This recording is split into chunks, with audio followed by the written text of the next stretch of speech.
Hey, Hillbilly.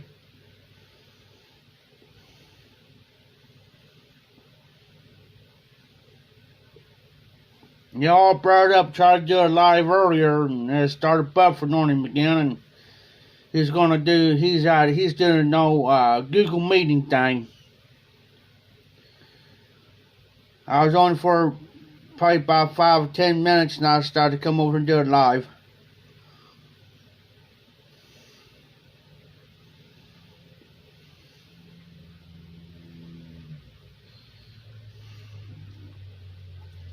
Smoking the Dr. Graybo Golden Duke, and in it, Stutliff's aged Maduro Cavendish. It's got cocoa, chocolate, and vanilla in it.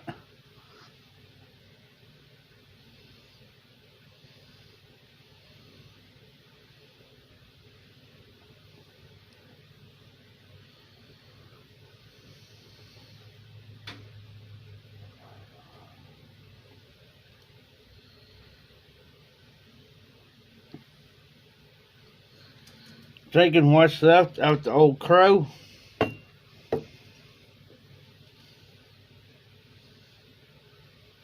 So how are you tonight, Hillbilly?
Huh? On mine, Hillbilly? It's getting crazy.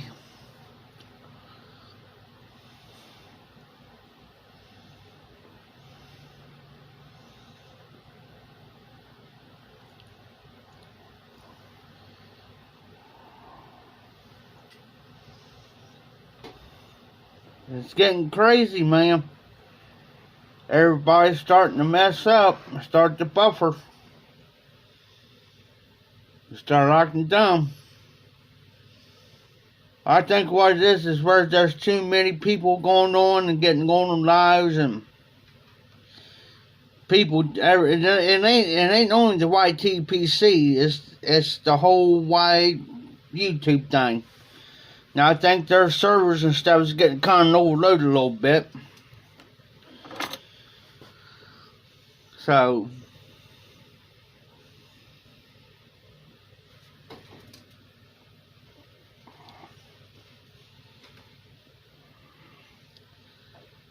I figured this week I will smoke the dog snot out of this pipe.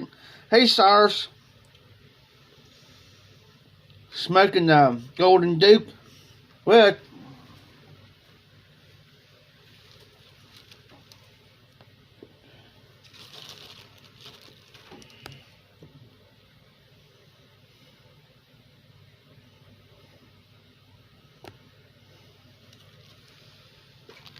Sutliff's aged Maduro Cavendish. It's got cocoa, chocolate, and vanilla in it. It's one of my favorite aromatics. That's why I got left of it. This came from All Brought Up John. That's why I got left of it. It's become one of my favorite arrows. It's not overpowering. Everything's evened out. You can get the cocoa, chocolate, and the vanilla. It's all evened out. It's black Cavendish. No tongue bite. I'm drinking some Old Crow with some Diet Pepsi. And usually I could tell if it's going to be a tongue bite or not. If I take a drink of that and I get a tongue bite, then I know it's heavily chemical. And it's not. All even, guys.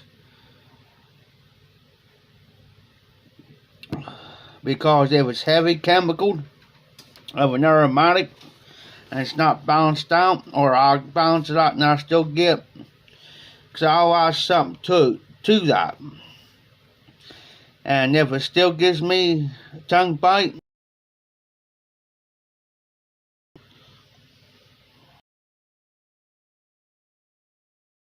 old final tubing, yeah, it's got a split right there on the end right there, guys. But hey, it works for the time being.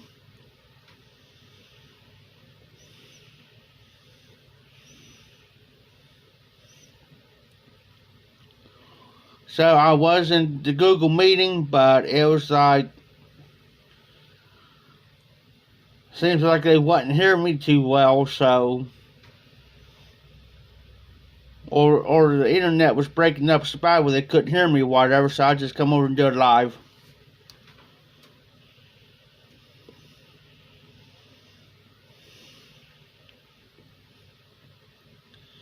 Now this, Cyrus, I never heard of that one.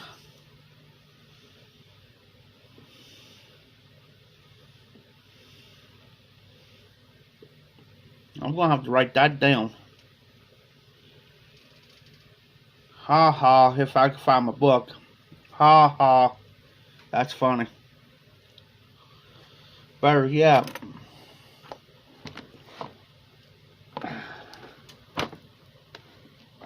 Gosh darn it. Oh, here's my lady blade. I got 2 more packages coming in, guys. I know, probably one next week and one the week after. The one supposed to be coming in next week, maybe, guys, is one I'm excited about. Very excited about. Because reason why I say it's very exciting, because I did a trade of a pipe with Dan Lopez. I almost said Pipe Man Dan. But any words.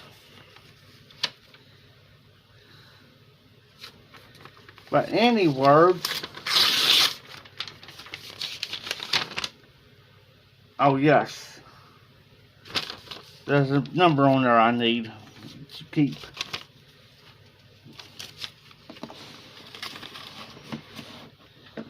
Okay, Cyrus. I'm going to write that down.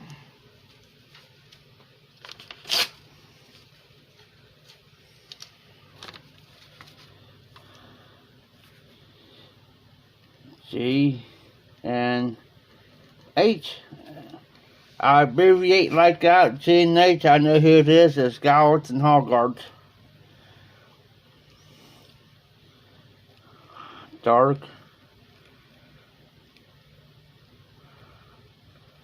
Birds. Eye. Now, is that a... Hey, Cyrus, is that a flake?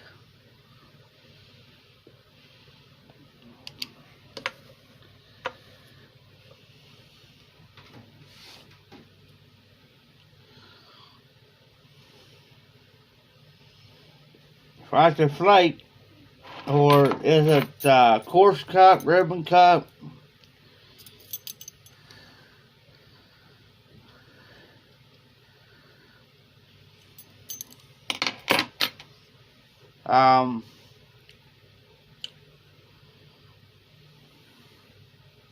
Crumble cake.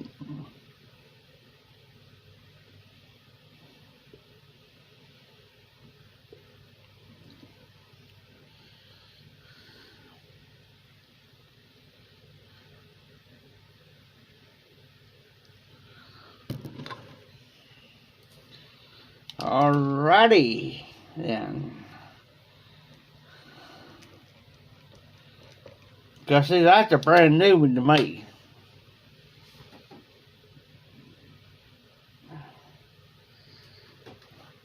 Oh, nice.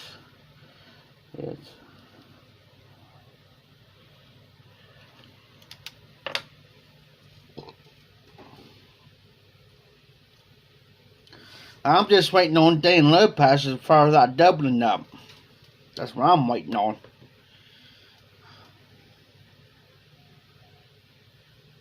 And I can hear him now.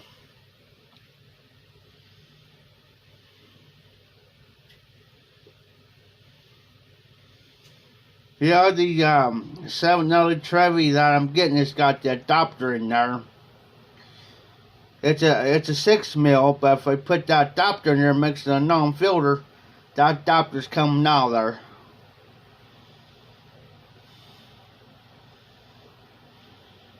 I can't do them little filter adapter things you put in your pipes, make them non-filter.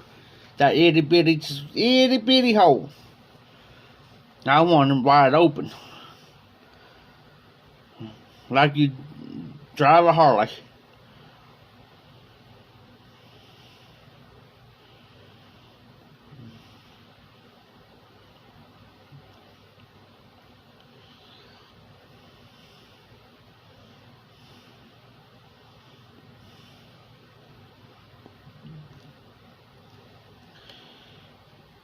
Donnie, Hillbilly Piper, you smoking anything?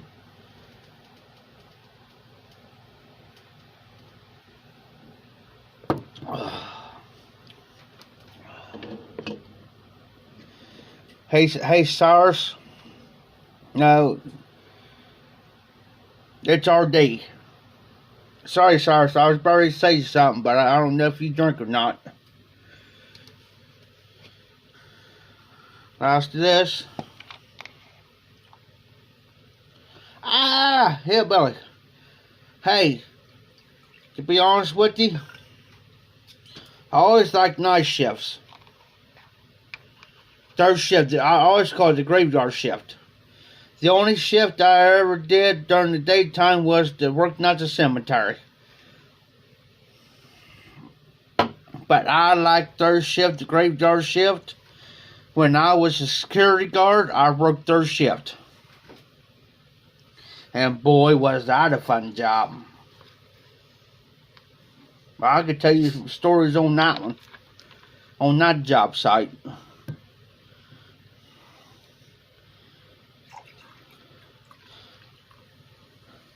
Hey, Cyrus.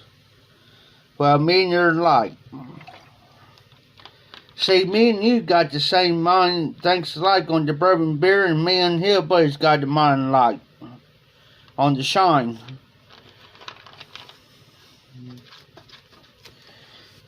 Well, anyways, I finished this up per Hillbilly. Not Hillbilly. Alright, Hillbilly and Cyrus. The original Sour Mash Kentucky Straight Bourbon Whiskey Old Crow 80 proof. Finished our whole bottle.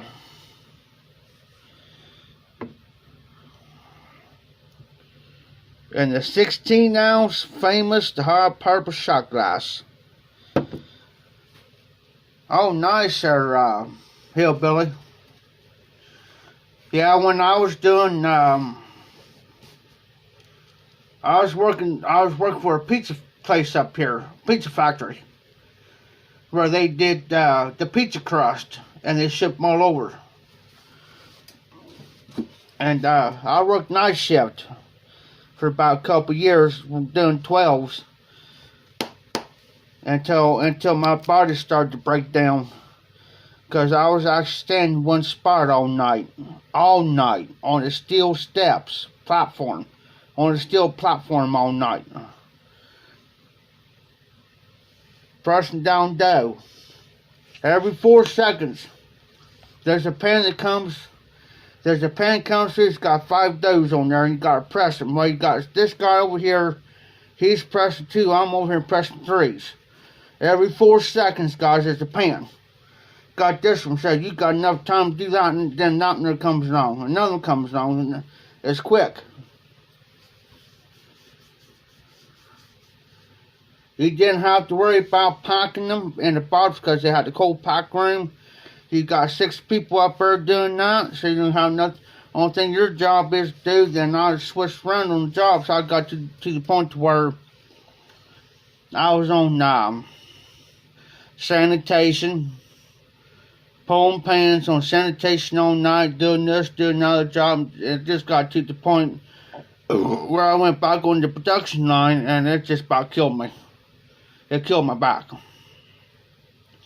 But before that, I was working as a security guard,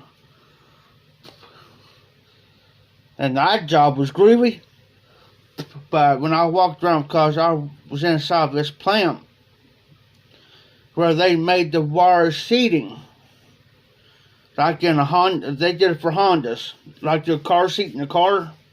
But they was doing it for Honda. They did all the wiring in there with the foam and stuff. They did the foaming. And when I did my rounds, I had to go to the logbook and log everything down, just in case something would happen. Just in case something would happen inside that plant. They'd come back on me and say, well, where was you? Because you had to put down everything down. What time you was there. And then when you walk this other section, you had to remember what time you was there. Another section, because they had salt vent. Big containers out back. It's like, it looks like water towers back there. And let me tell you, if that would have exploded and caught fire and exploded, it's like it'll wipe everything out in the city of Greenfield. It's like somebody took the atomic bomb and dropped it right in the center of town. And this is on the outside of town a little bit. But there would have been enough radiation off out to kill everybody and everything and anything in between. Oh yeah. And then when the trucks came in, the semi trucks, we had to search it. Search the back end. Open them doors up. We have their information. We'll open them doors up and look. Make sure, and we look at each box and back in that trailer. Now, if there's one box that is out of line, and it's kind of suspicious, and it's not like the rest of them, we're going to put him on hold. In other words, he's got to move that truck over to the side, and he ain't going nowhere. And that means that every box on them pallets has got to come out there and inspected. And what boxes it wasn't supposed to be on that truck be delivered separately to that plant, it gets get to the side, and guess what? His boss, and it ain't going to be him, because the only thing he is, he's the driver. But he's going to get the heat, though. But whoever he works for is really going to get the heat. Because, for one, he's supposed to inspect the paperwork, because he's supposed to have the same identical paperwork that we had. Because, see, the employees don't touch, see, none of the employees, when that truck pulls in, none of those employees go out there and check out it. The security guard does, I do. And trust me, I have some pricks. I have some pricks, trust me.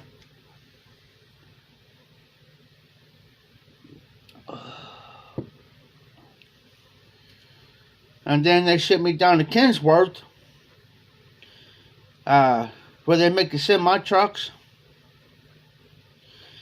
Because when that truck starts at this end, when it leaves this door, that truck's rolling.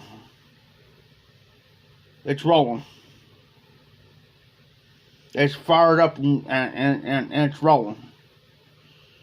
I've seen trucks start, I've seen just a chassis of that truck, and I've seen clear down to the process. I've seen start down here, and I see that truck rolling out.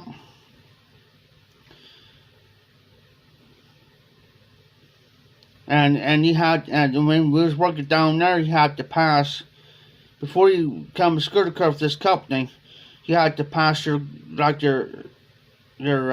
concealed carrying permit,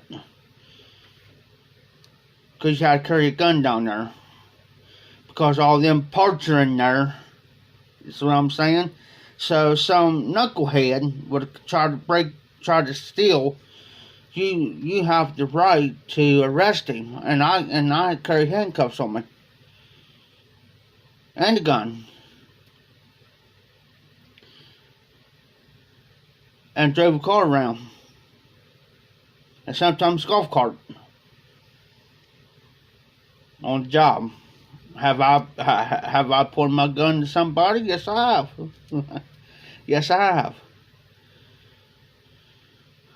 But one of the questions on the test when you come to security guard, guys, is if you was in a situation to where you had to draw, but before you draw it's like before you draw your gun, what do you do in a hostile situation? Say like you come up and I catch you and I said, hey man, you can't be here, you got to go, you're in a restricted area, you got to go, come on, I will escort you. Now if you start giving me troubles, now I could talk to you, but I have to talk to you politely, not get hateful with you, not get mean with you, not just get disrespectful to you. You call me everything but a white man, but I cannot disrespect you, because I'm in uniform. So what I gotta do is I gotta talk to you, and start getting hostile. And so what I gotta do in the back of my mind is I'm not gonna draw my gun on you, because I can't. Well, I can, but you're not. It's not going into a life-threatening situation. Because what I'm doing, I forget how many employees are in that plant. There's probably over 100, 150, maybe 200 employees or more, and I'm protecting all of them. Yeah, there's several other security guards there. Don't get me wrong, I ain't the only ones there. You know what I mean? I ain't the only guy there. But I can radio. Say, hey, I got so-and-so. It's come to a hostile situation where he's giving me fits. He's throwing a temper tantrum. He's acting like a 3-year-old. And now, if he's starting a threat or something, and he's got, say, like he's got a knife or something on him, and he pulls that out, then I can draw my gun.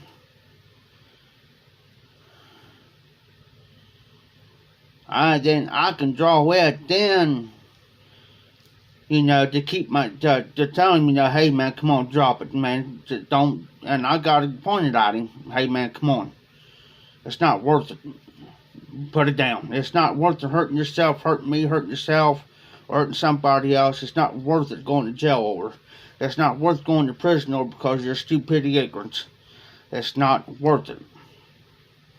And there's 50% chance of the time he'll drop it if you talk to him right.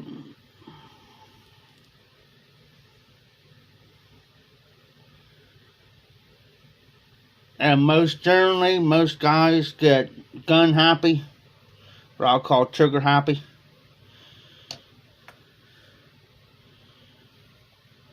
But you never pull that trigger unless it's the very last resort. And that is a disclaimer.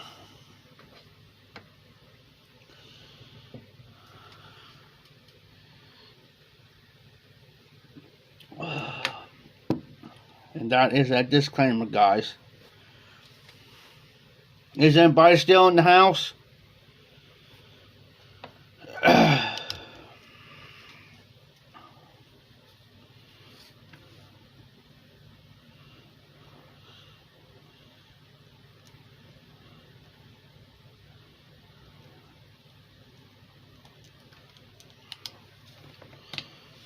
But I've did some crazy stuff. I never pulled my gun on anybody. Excuse me, because I didn't have to.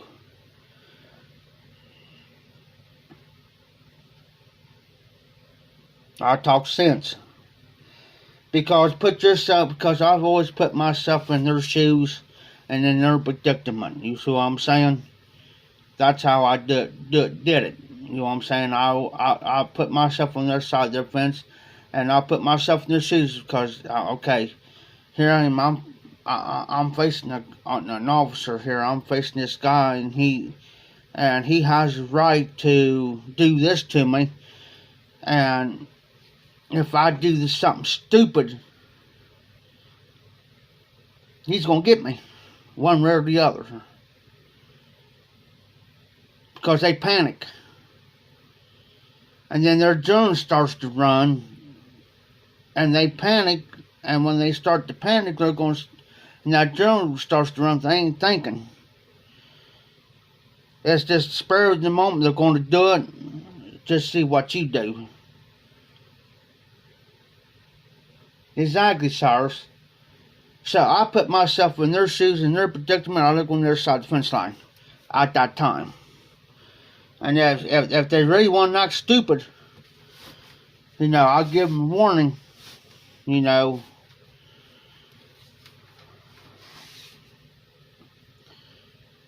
I mean, I'm not gonna. I may see me kneecap or something, but I never had to do no harm. And everybody liked me, man. Everybody, man, they see how I was doing things, and that's why I told them, I said, put yourself in their predicament. Put yourself in their shoes on their side of that fence line. In other words, imagine yourself right there, and he's on the other side of you. You see what I'm saying? Morgan. How you doing, Todd? So you see what I'm saying? Always remember that. If somebody happened to break into your home, think before you do. Think before you do. Good, Morgan. Good, Todd. I mean, it's good to have your CCW. It's good to have a gun in your home because you're protecting yourself and your family.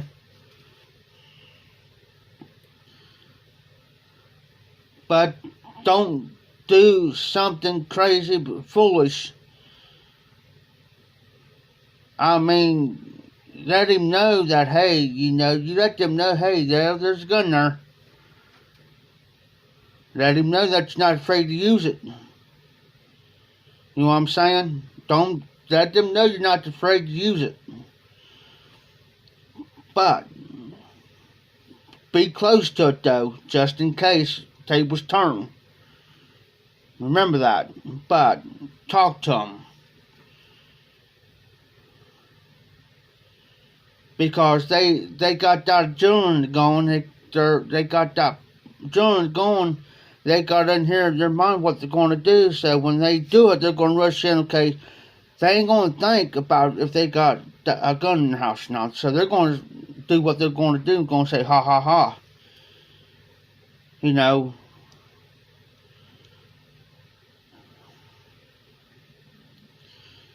Because anymore, I don't know. Used to here in the state of Ohio, they used to. If somebody would have come in right now and robbed me, as long as they don't do enough physical harm to me, and I do something to them, guess who they're going to get? Not him. They're going to get me. He could sue me because he did not do nothing to me. Now they might have changed that, but that's how it used to be.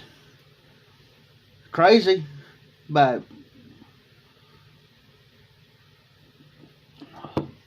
everybody fought that. Everybody fought that because they say, well, what happens if you... I said, okay, what happens if I went up there and I provoked him?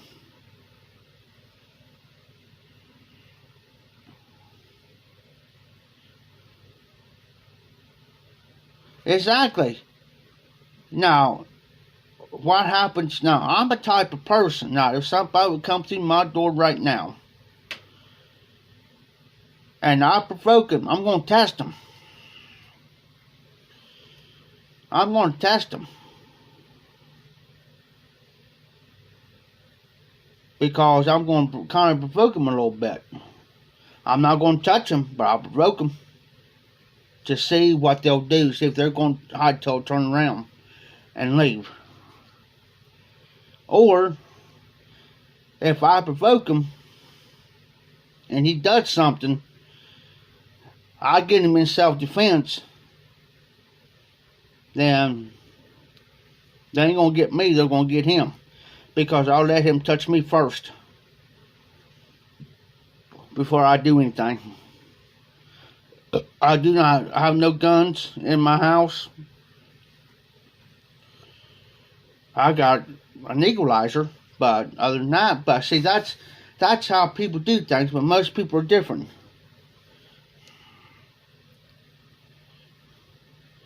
Yes, they can get you for it. They can get you for it. You know, I watched the news earlier today, and it's public, and I could talk about it. It just happened up in Columbus, probably about an hour away from me, an hour and a half, about 50, 60 miles away from me. And I think it happened here yesterday or so. Yeah. There's these kids. Well, this one kid calls in 911 and told them, say, hey, me and my friends, we're getting attacked by this girl. 16 years old. 16 years old. And they showed the body cam. She got shot by an officer. Reason why? Because she had a knife, and this one girl went down. This boy went behind this girl that fell. He took his foot and bam, right in the back of the head. Well, he's going to jail. He did it right in front of a cop. This other girl had this knife, and she was attacking this other girl. Well, she was getting her. The cop told her to stop. Hey, RD. He told her to stop. Guess what? She didn't stop. Guess what happens? She got shot. But it's an uproar. It's an uproar. There's a protest. Put two together what I said. Protest. Think about what I said.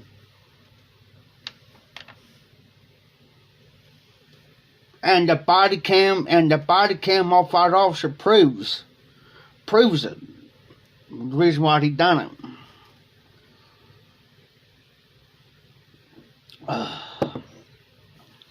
Yeah, don't get me wrong. He could have tased her.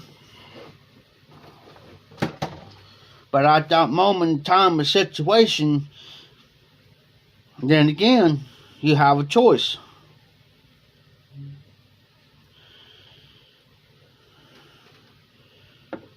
Just like that one cop from Minneapolis got charged in all them charges. He's right now he's spending 8 weeks before his sentence. That gives him enough time to appeal it. It gives him his attorney enough time to appeal that. And it all started over him going into that store with a counterfeit $100 bill.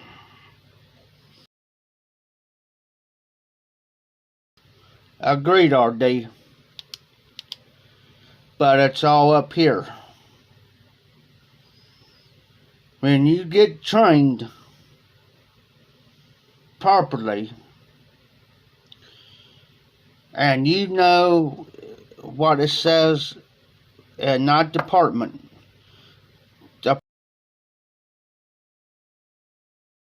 say like from A to C. Okay, from A to C, here's our policy. You could do this, this, and this. That's A. Okay, in this other predicament, you could do this, this, and this. That's B. Okay, here's C. You cannot do this, cannot do this, cannot do that. In a hostile situation. A and B you can do to a certain extent. C you cannot do. Exactly, RD, and in less than 24 hours? Come on. Those guys, what got me was the jury was scared. They were scared. It was so bad they was getting protected. That's how bad it got. And the other 3 officers, their trial's coming up here later this year. So now this one officer's got between now and June, because he, you know, exactly, because I've been watching it. And that's if the jury would have found him not guilty, then it would have been the biggest uproar, protest of violence, and they go destroy these business. Okay, the thing is, none of these business does not have nothing to do with it. To overturn the cars and overturning, getting mad at the rest of the guys on the police force, did they do it? No. Did any of these businesses do it? No. Exactly. He was a drug addict. And the body cam proves everything that he done. But, like I said, I think the jury for not guilty because of their lives, because they're afraid they might get their lives threatened.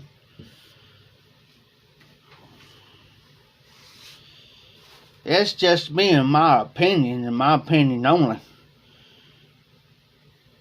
If he just did what they told him to do, none of this, all this crap would never happen.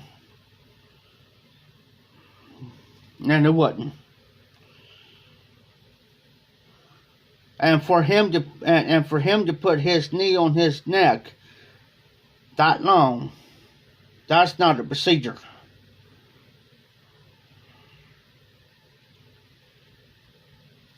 I hate to say it like that. That's not. I mean, yeah, you could do that if it's behind his neck where his shoulder blades are. Yes, put your knee there long enough to put him in cuffs and maybe calm him down a little bit, then get him up and put him in the cruiser. You know, and no, I'm not taking up for him either. Either way.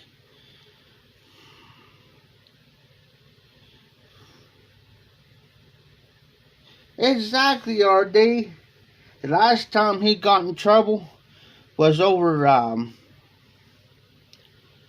memorabilia. Everybody knows Simpson got it. Everybody knows that Simpson done it. It's all about the money. Who you pay off.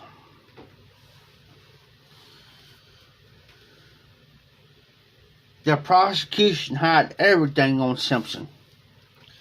But I think this is just my opinion, RD. I think, in my own opinion, with that glove, I think that glove has been replaced with that one glove that I put his hand. I think they switched out gloves on that.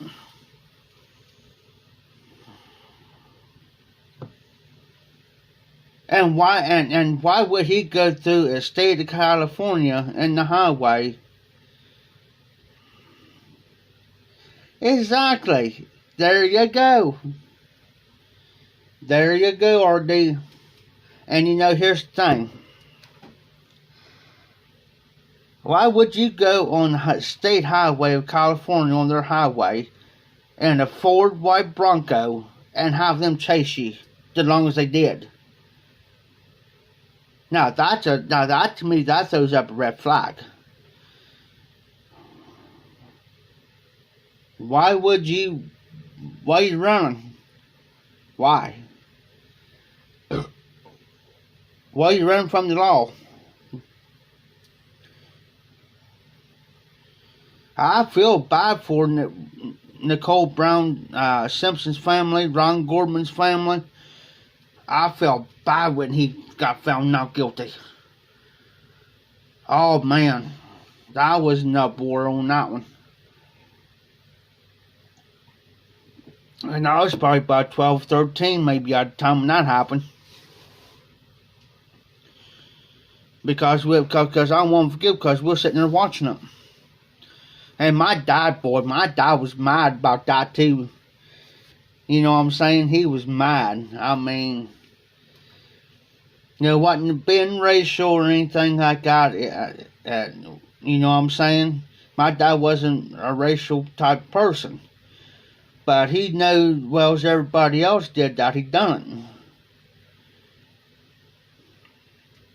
it.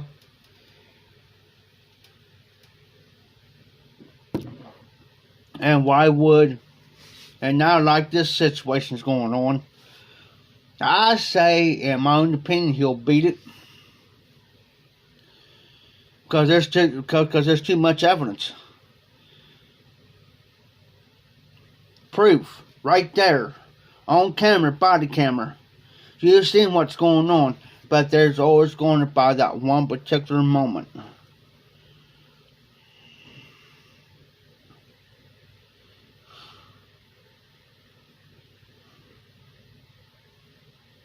Exactly. An officer will not use force. He's enforcing the law, and he does not want to have to use force if you go by exactly what he tells you. Now, if you're going to start resisting, then there's going to be a problem. There's going to be a problem.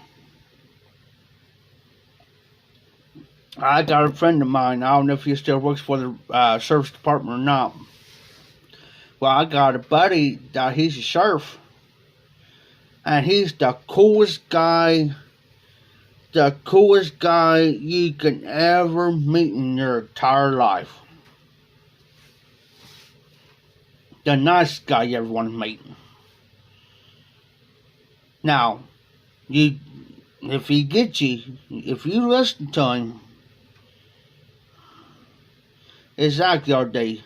Now, like a buddy of mine now, he's a sheriff now. If you go by what he tells you, and he'll talk to you politely, like I'm talking to you. If you just go by what he tells you, you ain't gonna do nothing. But if you start going acting stupid, dumb, and ignorant, and resisting him, and calling him everything but a white man, and you start threatening, he's gonna use force on you. And you're gonna act like you're gonna come and attack him, he's gonna use force. And he's the type he really don't want to, but he will use it. And he will not hesitate. And he won't. But he'll talk to you first. He's like me. I'll talk to you. Say, hey, come on. Is it worth jail time? Is it worth for me to use force on you? Is it really worth it? What are you trying to do? Trying to show off in front of your friends and see how big bad you can be? Or how much you can throw your weight around? These people's got to stop and think. These guys wearing the badge has the right to kick your hind end any given day they need to. And they have a right to do it. That's the way I look at it.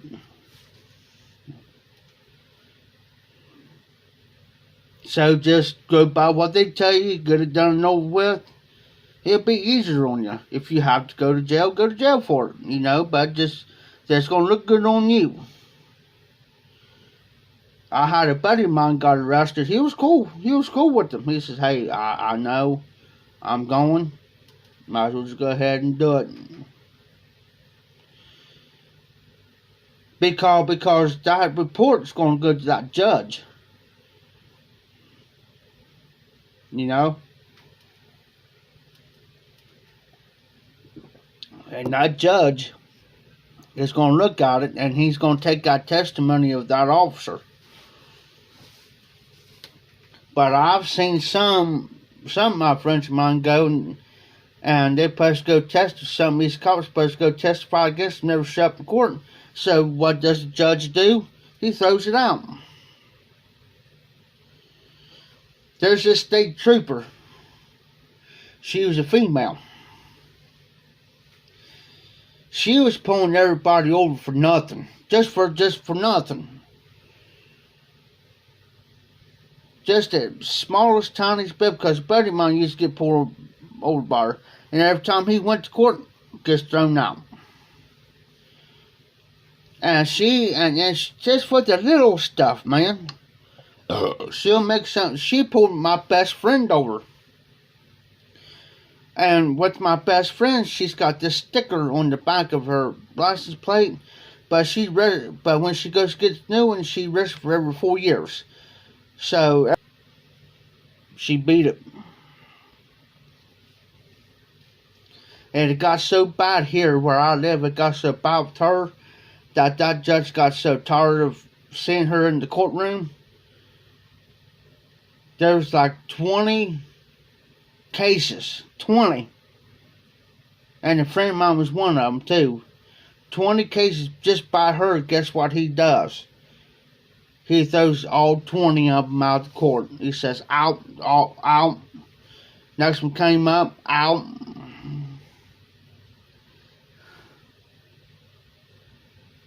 Yes, RD. Correct.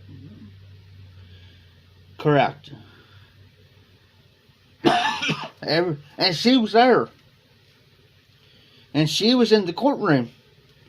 Every case that come up against her, for her, against so-and-so, out. He says, get out of my courtroom. Your case is dismissed. Next. Seen it. Your case is dismissed. Out. It got so bad that they got rid of her. And now she's supposed to be working somewhere up towards north of High. Supposedly. And some guy down here I know, well, they cannot fire her. I said, yes, they can. Yes, they can fire her like they would anybody else. I said they can. I said if they demote her, yes, they can demote her. But if she continues doing the same thing, yes, they can terminate her appointment like any other cop. So they got rid of her, and last time I heard she's up towards north somewhere, working somewhere. Last time I've been told, so I don't know. But yeah, these cops take some, not all, but there's some, takes a little bit too far. They get it up here in their heads, thinking that they're better than anybody, and they think they're above the law. And majority of them, and I'll tell you this,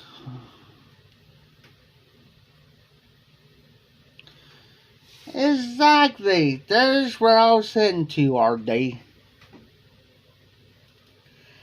There's where I was heading to. That's the roundabout way I was wanting to say. But I've seen, and I'll tell you guys, an officer's got to do so many traffic stops. And he's got to write, him or her has got to do so many traffic stops. They have to write so many tickets, because that's how they get paid too, on top of their regular pay. So they got to, for the month, I'm talking about the whole entire month, like this month. So by the end, on the 30th, which is on the Friday, so what they got to do is they got to write so many tickets. They got to pull over so many people, or so many, per month. It's called a quota. They got to do so many quotas per month. Each officer.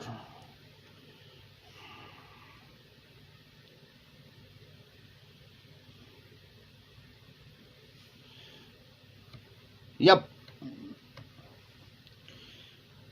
Some people agree and some people will disagree with me. So like I said, I got my opinions and my opinions only. And I do not disrespect somebody else's opinions. And I won't. And I will not argue over somebody's opinion. It's just me and my opinion. It's me, myself, and I.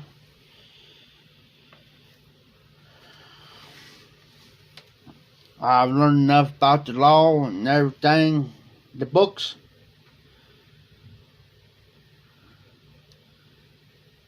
I know that God beat the system. Not once, not twice, but 3 times. Because he knows the law. He knows the books.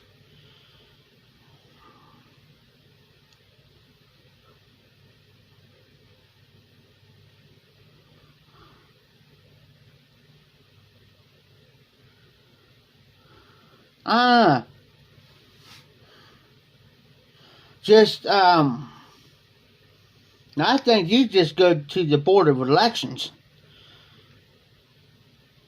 You're either a Democrat, Republican, or you're an independent.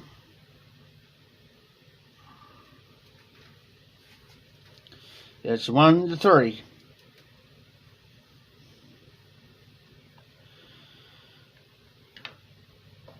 And here, and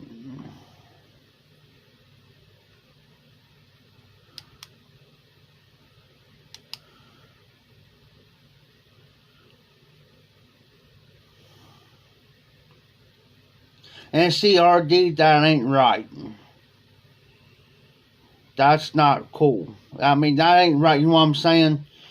It's because why, and this is what burns me. When I was growing up, I never heard about all this, what they're doing today, you know what I'm saying? I never did. Until in about the late 90s. Mid to late 90s, and I started hearing about this stuff.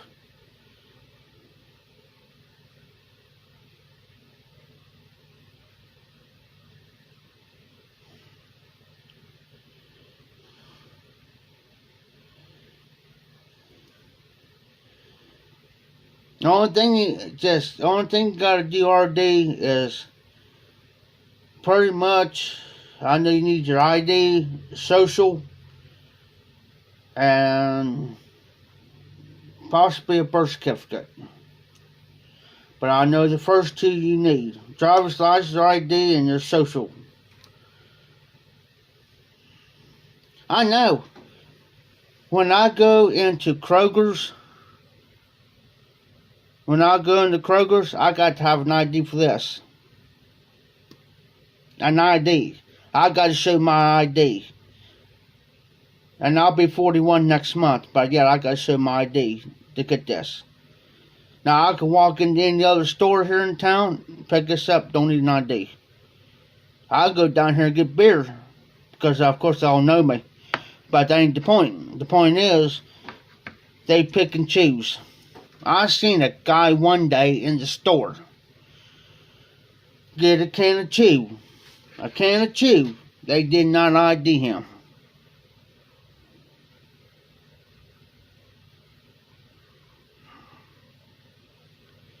You know what I'm saying? They didn't ID him. But when I went up there and got a can, they ID me. I throw the fit. I said, you didn't ID him. What you IDing me for? Well, he looked older than 30.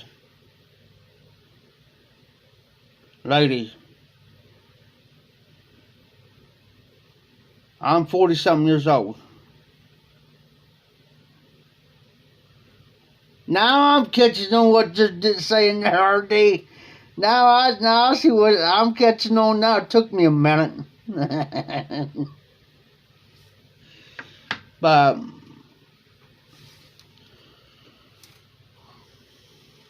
I've been called, hey RD, not to be sarcastic, but I've been called everything but a white man before. Trust me. I just sit there and laugh at them.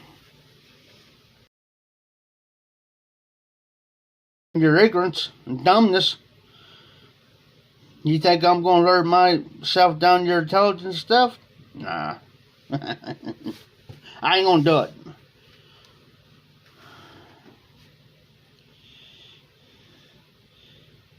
You know now, I don't know how it is up there, I don't know how it is everywhere else, but here in the state of Ohio, when I go get my driver's license, my ID renewed, guess what they do? They mail it to me. They don't do it right there, they'll mail it to me. So I got to hold on to my old ID. They'll take me a picture and they'll hand me this piece of paper with my picture on it. I got to carry that piece of paper around for 2 weeks until my thing.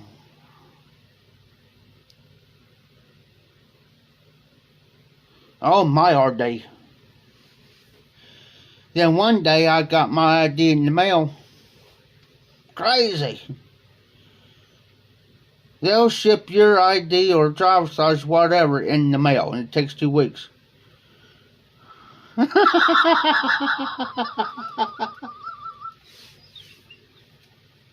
Hey, Ma.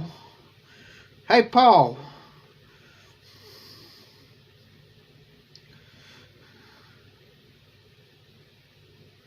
I used to tell people that, hey, I graduated the 10th grade there, Ma. They said, you only went to the 10th grade. I said, no. Yeah, it's crazy, man. That's how it is here. It's crazy.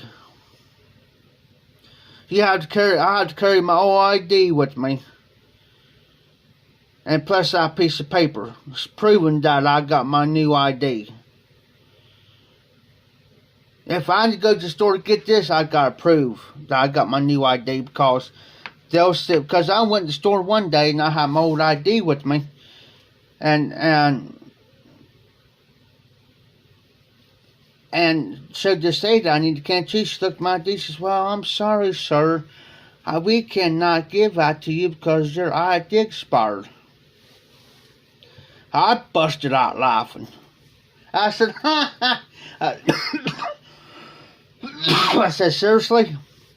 I said, hold on. My water still out. And I said, now look at this. I said, that's my new ID. And I said, I'm waiting for it to come in the mail. And I said, now you better send me that can of chew. Or else I'll be talking to your manager. She sold me a can of chew. Right then and there. Because she didn't, I would have got discrimination. And I would have won. I would have won that one. And then I walked into Walmart one day and found out my brother was working over there. And he was like a manager, like a shift manager.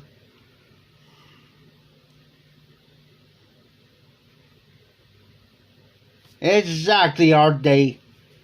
Exactly. And you know, here's another thing too. I was down at the auction house here this past Saturday. This girl, every job she had a good job. Easy job. Every job she had. She wouldn't work that job. She may work for maybe a couple paychecks and she'll quit. Because either somebody's saying something wrong or there's something or she gets offended easy. She's kind of slow. She's kind of slow a little bit. And we all know that. And we're not making fun of her. Because somebody comes in and starts on her, starts making fun of her or something, we'll say something, we'll jump them. Well, she said something here the other day kind of made Tim kind of a little bit pissed off.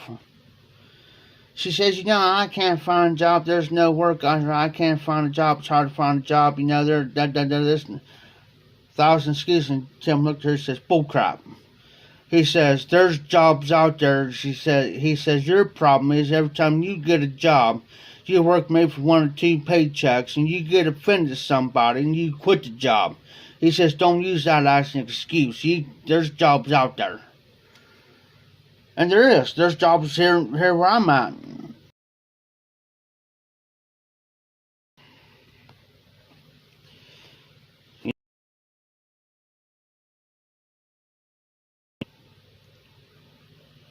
And people like that, and she's in her 20s, and she'll be 21 here soon. And I couldn't tell you how many jobs this girl had, and I even told her one day, I said, I mentioned her name, I'm not going to mention her name, but I mentioned her name, I said, hey, look, I said, you're that record, because you got to put down your previous jobs down, and I said, they'll run your social security number, and I said, they'll pop up to see how many previous jobs you had, and I said, don't think, and you put your previous employer down, and you put their number down, don't think they ain't gonna call. I said, they'll call your previous employer to see how good a worker you was. And I said, if they start finding out you're just there working, I said, they call this one, and they say, well, she only worked for about 4 weeks, long enough to get 2 paychecks. Okay, they'll call this other job, well, she only worked a couple weeks just to get, and get a paycheck. And then they'll call this third one. Well, that's going to let them know, well, we ain't going to hire her because the only thing she's going to do is get a couple paychecks and she's going to quit. And that's what I'm telling her. But I said, here's the thing. I said, you're giving a bad reputation to these other people that's wanting to work and have a job.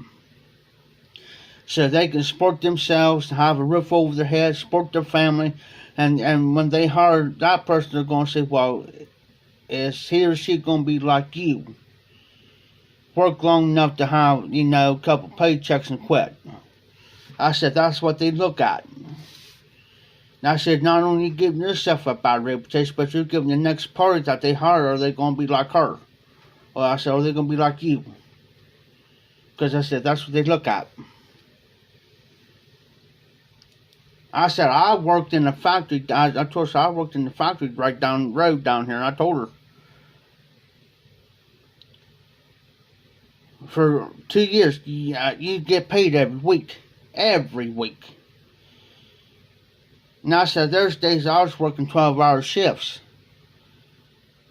12-hour shifts. And I said, you won't believe how many people they have hired. And I've seen people literally walk out in the middle of a shift. In the middle of a shift. The first couple hours they'll work it, and then when they go on their lunch break, you don't see them. There's one day I was on the pan line, pressed down day while this other party come up was helping me to leave this one person. Well, it was their lunch break. Well, you get a half an hour lunch break. Half an hour goes by, didn't see him. 45 minutes goes by, you didn't see him. An hour goes by, didn't see him. So I was going on my break, so I got relieved. to go to my lunch break. Because his party supposed to come back, and then that party was on this side supposed to come over and leave me so I can go to my break. So I went up, punched out, and I stopped by the supervisor's office, which he's a good friend of mine. I asked him, I said, hey, I said, you know, this so-and-so's supposed to have been back on the line. And I said, they have not been here for over almost an hour and 20 minutes. I said, where are they at? They said, Jeff, what do you mean? He said, what do you mean? I said, they ain't back. I said, the reliever, I said, the person relieved that person's up there. And I said, because it was the line supervisor, and she had to get somebody else to take my spot until I went on my break and come back, right? And that's what I explained. He says, well, why didn't somebody come up? Say, how can we? I said she wasn't gonna come. I said she wasn't gonna come off that line and make me do all that by myself, because these pens come every 4 seconds. I mean, I could do it, but after a while, when you're pressing down five balls of dough, after a while, man, your wrist and stuff will start to hurt you, and your hands will start to cramp up real bad. He says, Jeff, he says, where you going? I said, well, I'm on break. He says, how long was your break? I said, half an hour. He says, you take a 45-minute break. He says, I'm going to find out what's going on.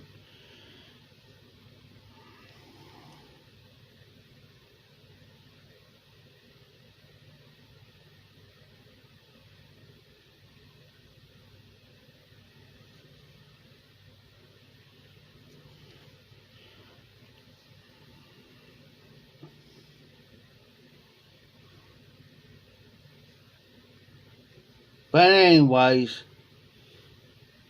you know,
I hate when somebody like that comes in, a troll comes in here.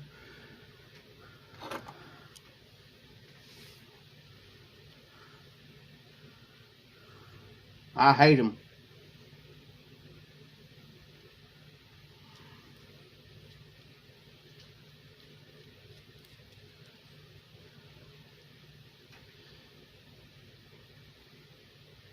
Yeah, and then come to find out, I get back from my break, I clock back in because I like the new time cards. The only thing I do is like credit cards, you just swipe. But anyways, I got back on from a break, and I told myself I'm going to go down here and get back on the pen line. He says, Jeff, no you're not.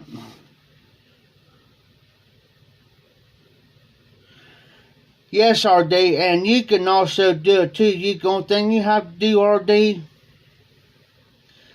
is press on that person's name, and you can put them in timeout for 5 minutes. Now, if they keep coming back in, and you keep doing it, and they keep coming back in, then I have to block them. I could press on their name and block them, so that's what I did. I blocked him. That's twice. I let it go the first time the other night. I let him come on, He said the same thing. He said the same thing, and I blocked him. Now, I didn't block him, I put him in timeout. Well, then he did the same thing again tonight, and he said, you struck a nerve? Yeah, you're going to strike a nerve real quick. Because I don't let that type of people come in here and say that type of crap. Well, I'm no porn star and this, not, and the other. Ah, you're out. You're out. He's a dipshit. Oh, I like you. I'm a former porn. Dude, go on, dude. If you're going to be a porn star, go over on Pornhub somewhere, do something. I don't got time for that trash. I don't got time for that mess. I'll be right back. Give me something to drink. Oh.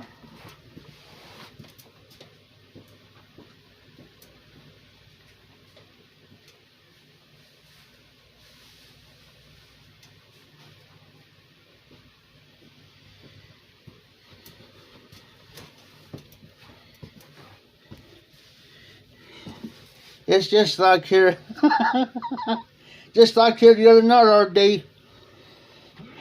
Matter of fact, it was Sunday night.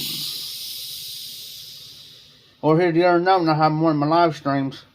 But anyways, there's like 6, 7, 8 trolls coming in, one right after another.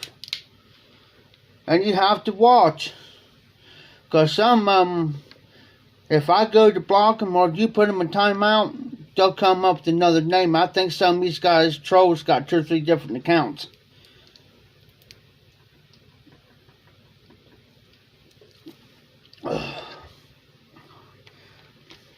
Hey, Hardy. He can be a dipshit over there on Pornhub.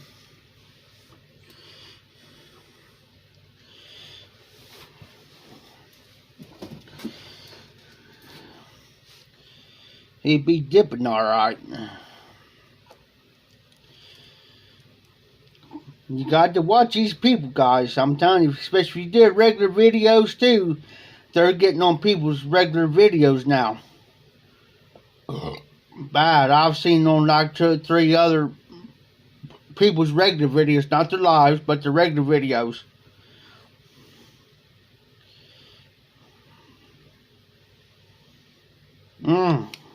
People like him.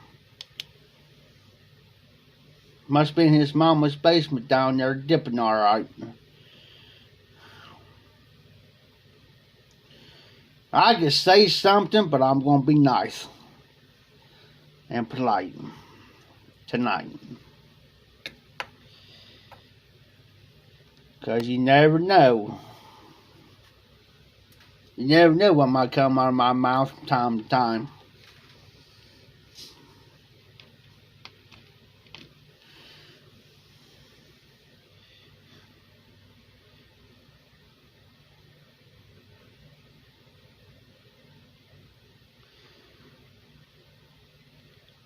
Yes, RD.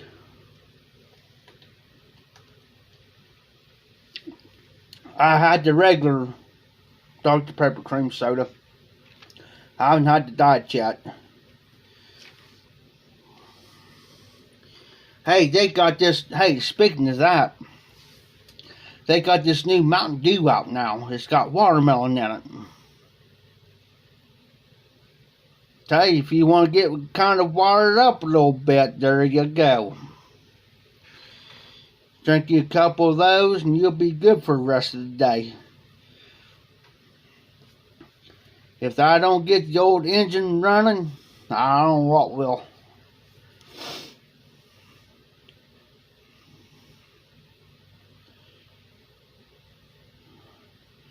Yeah, I'll get this, RD. Speaking of guy being an idiot, being no porn star. My cousin here the other day, I got some mad out of him. I deleted and blocked him on Facebook. He'll send me perverted videos. of him and his old lady.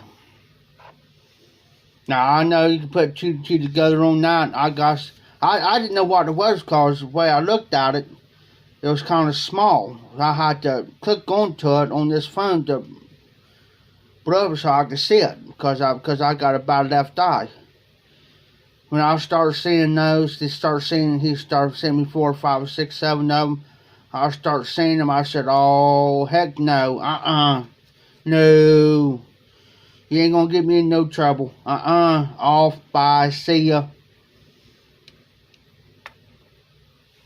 bye."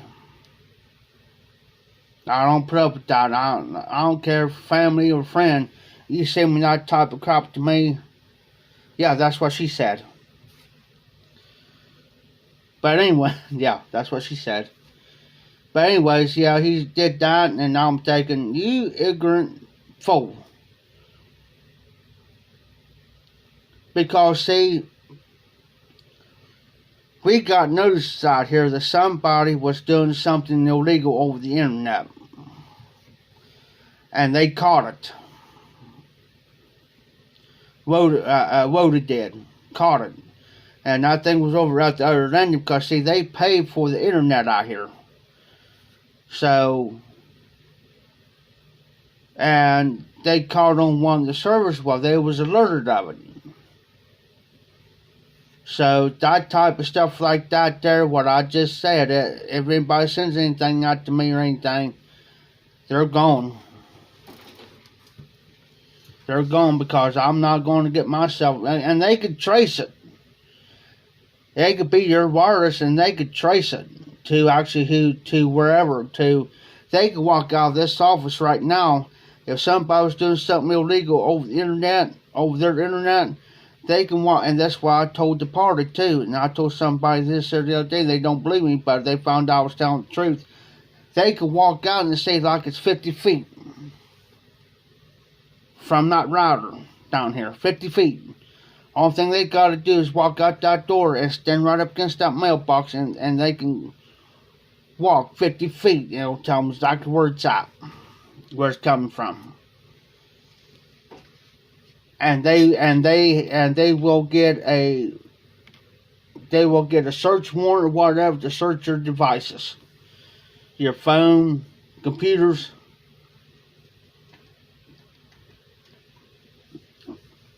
There's a guy out here that he watches that porno crap, and I told him when I went out, and I told him, I said, man, you know they could trace that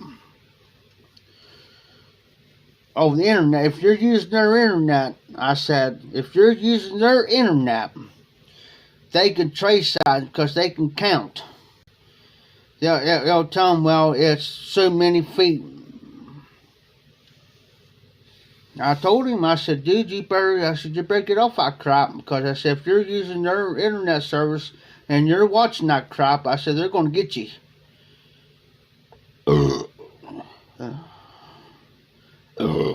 And then I said, then if it comes to you, then they're going to search everybody's devices down through here that uses it, and then they shut it down because you're going to have a lot of people hot. So I went down here, and they know me, guys. They know me well enough now, well enough. And I told them what I use it for. I said, I use it for my Facebook. I said, I do videos for my YouTube channel. And I said, I do live streams. And I said, I get on my Instagram, or I have to look something up. That's it. They said, oh, Jeff, we know. You're good.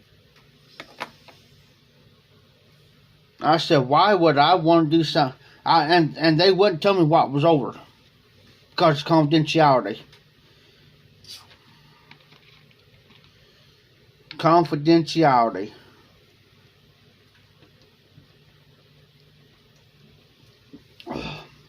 But now, if it's out in the open, yeah, they can say, yeah.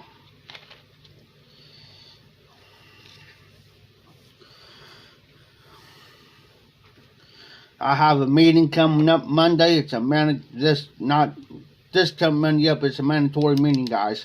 And I'm over the meetings, and I don't know what's going on. It's a mandatory. I have no clue until I get over and get to talking. But I pretty much know what it is. pretty much know.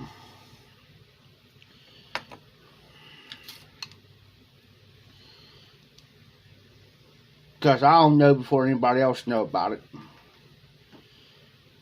There's some things that I hear's been going on that's going to come to a halt. I hate to say it. I hate to break hearts, but because there's been enough complaints on it. They're going to put a stop to it.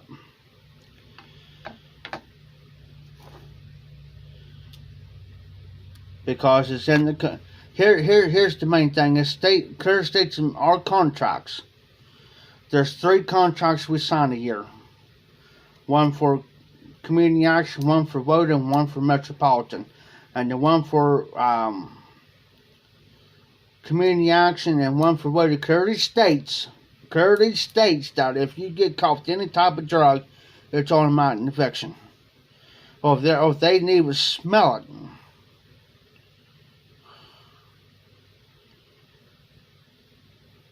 Yeah, we always have our meetings on the last Monday of every month at 11 o'clock. But what I'm saying is, if they smell it, and now we got somebody in here that's going to start enforcing the rules, in which that's good. And I even told her, I said, you know, people like me can't do it. I don't care if it's weed, heroin, if you smoke weed, or you get caught with weed, pills, meth, or anything, you're out. No write-ups, no nothing. You're out. No questions. But right now they can't evict anybody because they got this depressed by law. Right now they can't evict nobody. They can do the process. But you know, one guy, he's mad because, well, he said, I really don't like her. I said, why you don't like her? Because she gets, she's kind of nosy. I said, no, she's not nosy. She's enforcing the rule. And she's enforcing the rules. And I said, what your problem is? I said, you got away with so long out here. And now we got somebody here that's going to start enforcing the rules. And I said, you know what? I said, if you don't stop what you're doing, I said, they done warned you. Don't stop what you're doing, you're going to be out of here. No questions asked. And I said, where you going to go? Where you going to go? I said, I'm saving my own skin. And I said, I'm telling you now, they already know how I feel about it.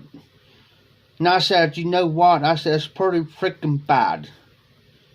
I said, I have, and I even told her, I said, I have a witness. I said, it's not squealing, because everybody knows who does what. I said, it's pretty bad. I said, I just got home one night. Hey, Cyrus, you still in the house? I said, I just got home one night. And I got me a couple beers, and I told you I got me, I said, I had me some pop. And I said, I poured me some pop in my one glass. And I said, I have a witness. I said, his friend was out here sitting. I said, there's 3 people. And I said, you know who I'm talking about. And I said, they were sitting right here smoking it. Right outside.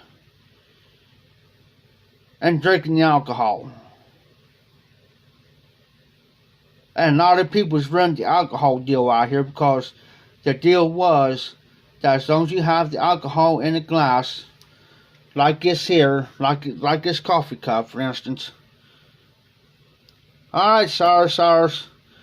Say I poured a beer in this glass. I can take it outside and drink it because it's not showing. I can't now. The whiskey, now as long as I pour some whiskey in that glass and I got pop in it, they can't say nothing because the only thing they're going to say, because they'll say, well, we drink different. I'm drinking a glass of pop. They don't know I got the old crow in there. But a lot of people's run that. because they get out here and knock the stupid nigger. So now nobody can go outside and drink a beer during summertime. As far as the drugs go, now I told her, I said, yeah, I said, it's bad. I said, I was out there and I started smelling it. I said, I'll come back in. Fold up, I got a fold up chair right here that I use for outside. I said, you know what? I said, it's pretty bad. I can't sit outside and enjoy the evening, enjoying the weather, if somebody's out there smoking it.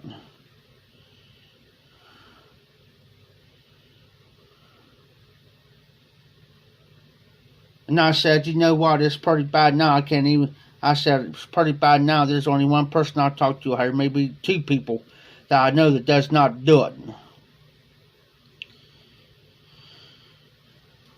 Out of 17 people, there's one, as far as I know, there's 1, 2,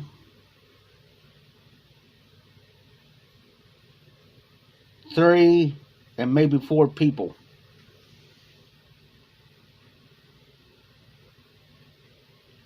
So 17. So there's about 13 people out here. Yeah. And majority, and there's 5 down towards that way. It's going to be getting the boot. It's coming. It's coming.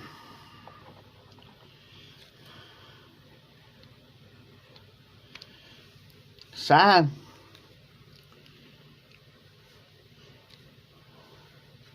And the previous manager, case manager out here, that lived out here, and she lost her job. And I found out why she lost her job. Because, see, anytime you work for the government, state government, they'll do a random drug test on you, depending which level you are. Well, she got caught with possession. Had to go to court over it. Well, that went right straight up to her boss. She's done. She's done.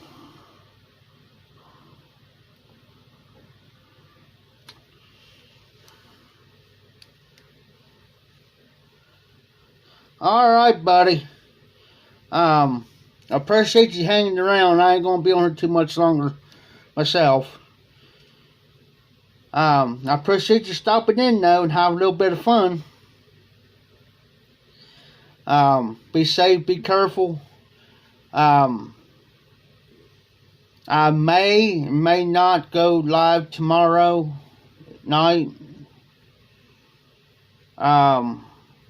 If not, I'll try to do it Friday.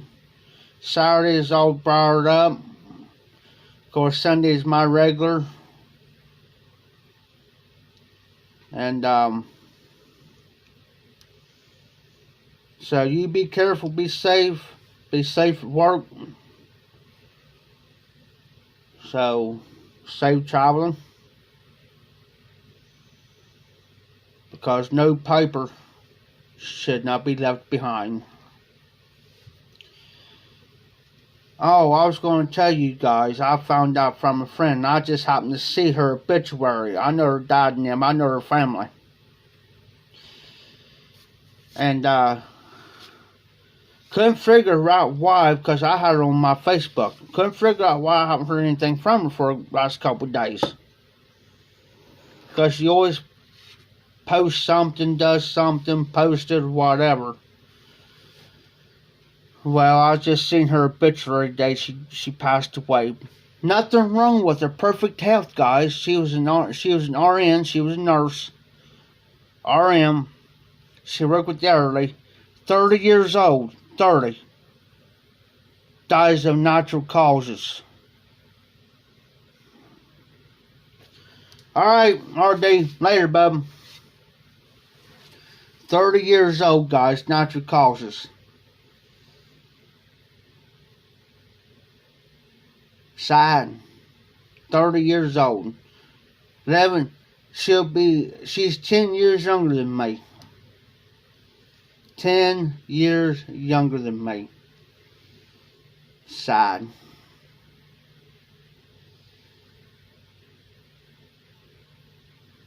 And I've heard people say, well, it ain't hard to bury a loved one. I say bullcrap. Ask a parent. Or ask somebody that's got to bury their mom and dad. Or ask somebody that's got to bury their kids.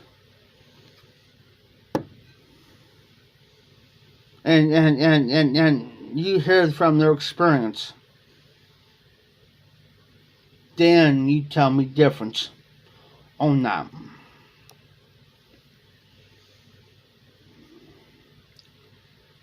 I feel. Nope, Cyrus, it's not. I told somebody earlier tonight, I said, I can go to bed tonight and may not wake up tomorrow. May not. You could be here today and gone tomorrow. Tomorrow is never promised. Tonight is not even promised.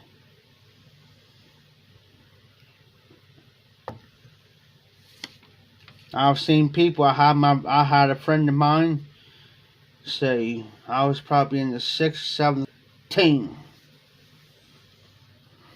House cancer. I know this boy. Perfect health. Yeah, Cyrus, it's hard. I know this boy, he was in high school.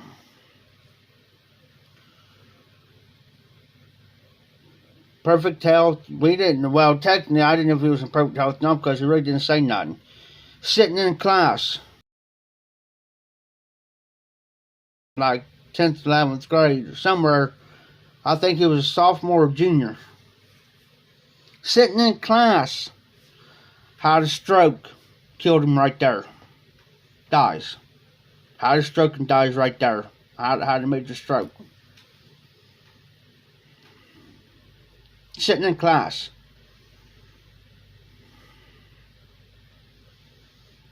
Sad.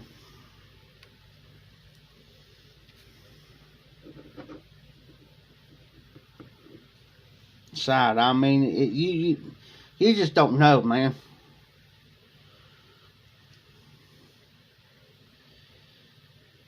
Just don't know.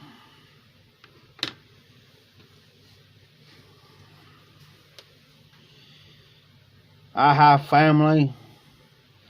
I have my cousin. He was on drugs real bad. He was on drugs real bad here about 7 years ago. He was on drugs and stuff so bad. Couldn't take it anymore. What's he do? Just the most ignorant stupidity thing he ever can do. Take his gun to himself. Couldn't take it. The demons got him. He got tired of living it. He got tired of living day in, day out, doing the drugs, and it just caught up with him, and he just couldn't take it anymore and just pulled the trigger. Sad. The last time I talked to him, Cyrus, I was at McDonald's. And he was so high, that he was going there and messing with these people in there, especially these girls coming back out there and sit out there, because at that time they had patio tables on the outside of McDonald's. Was sitting there, and it was just got dark by 9:30. It was summertime. I remember that. He sat there and actually was sitting there rolling a joint. And I said, dude, you better put that stuff away. Well, I seen the Greenfield PD kept going up and down real slow.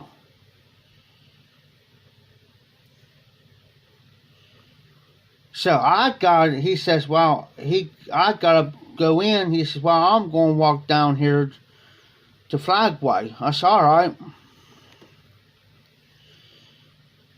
Well, I went and got me a sweet tea, come back out, and he was just leaving. Well, since he stepped off the property, they got him.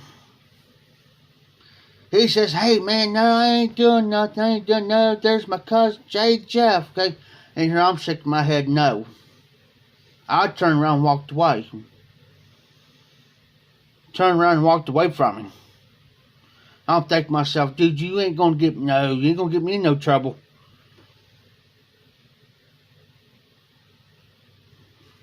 And, and I said, oh, no. And that's the matter of fact. Hold on.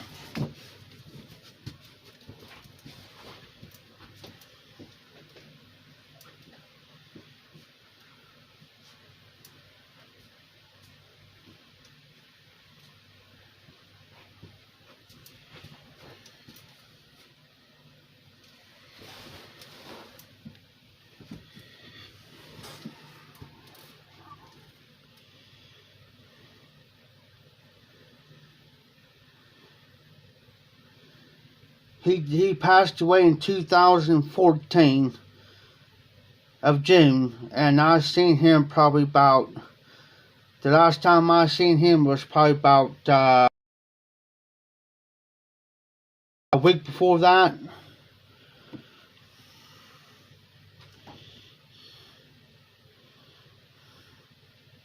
That's a shame, Cyrus. A friend of mine's brother, speaking of alcohol, he has cirrhosis of the liver, where he drinks so much, and it was killing him.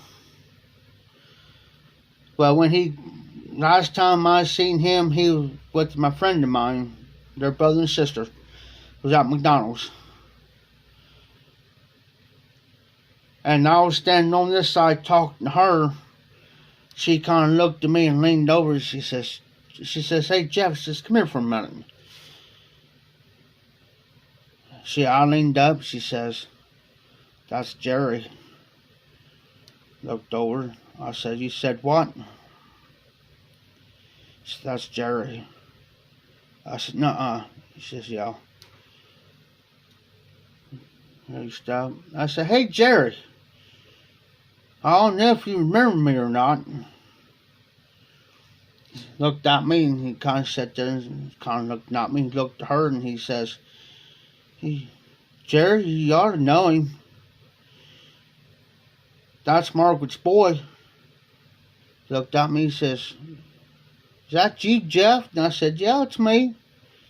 I said, just got a little bit older, And I looked at him, and when he seen me, the only thing I could see is just death all over his face.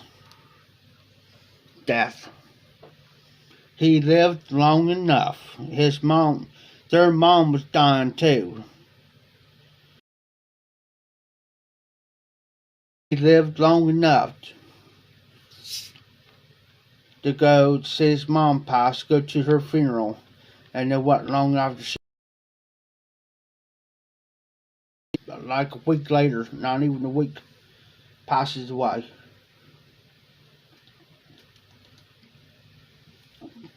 So there was 2 people that they had to bury.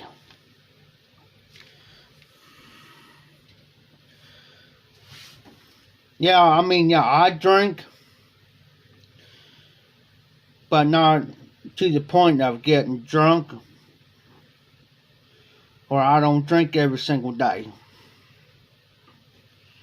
See how much battery we got. We got plenty of battery life left, guys. I'll be right back, Cyrus.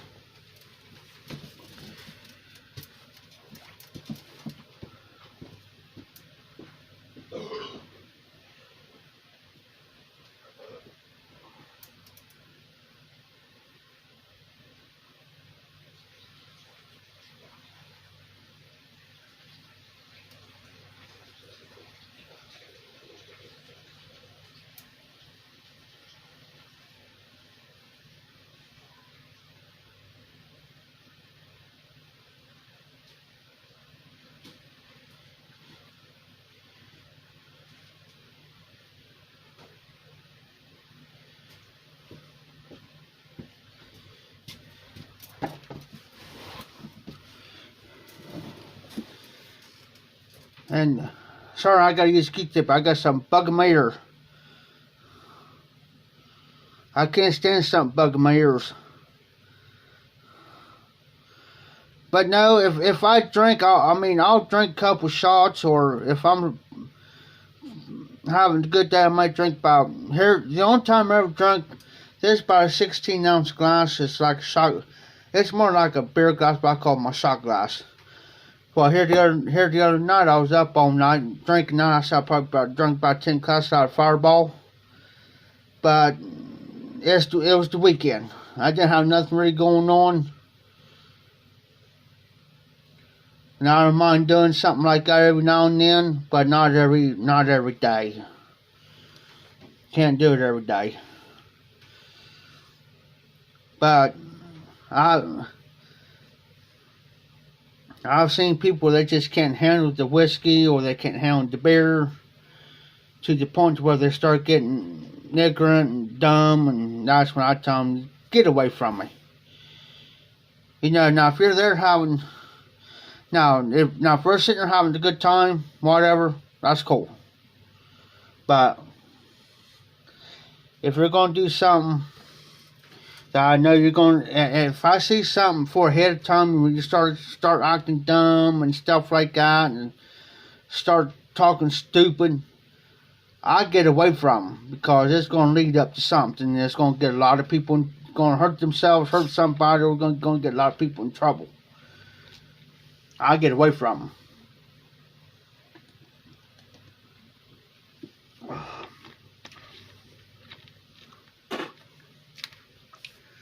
But I'm a type of person that I don't care how much I drink. I'm not going to sit there and knock stupid down. Hey, I'm here for a good time. Hey, let's drink. Come on.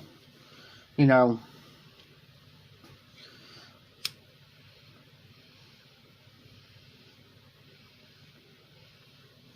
You know, I mean, let's go do it.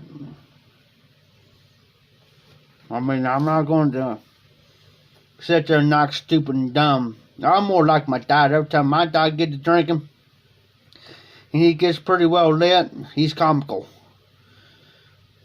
You can't help but laughing. You can't. And I'm the same way. But I know my limit.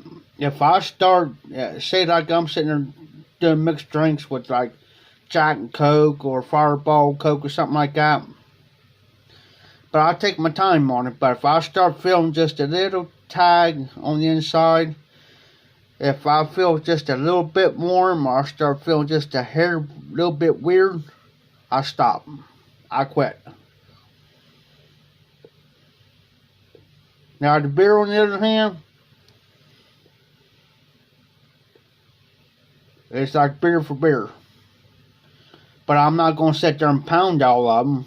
You know, I'll take my time on it. You know, I'm not going to sit there and say like you go out here and get like 2 cases of beer sours. Say, come on, Jeff, let's go have some beers or get wasted or something. I said, oh, okay. Hold on. Let me grab me a couple pipes and some tobacco and some cigars, and we'll go.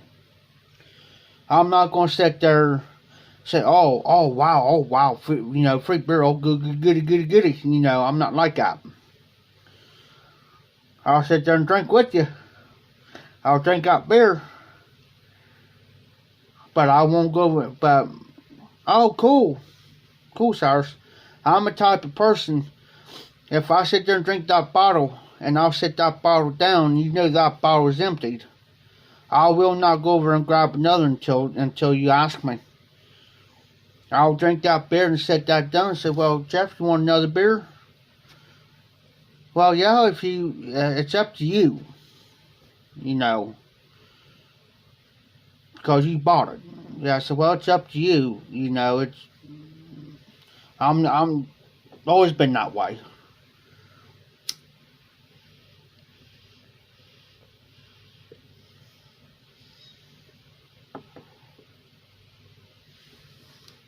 I don't drink to get drunk.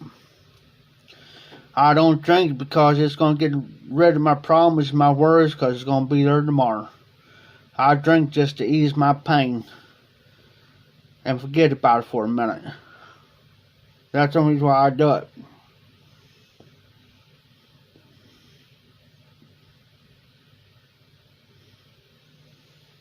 That's the only reason why I do it a lot. Now, since I'm out, I'm going to have to go. That's good. That's what I do. If I got the money, since now I got to go do some more work to get, if I want any more, now I got to go do some more work to get more money. But to get some.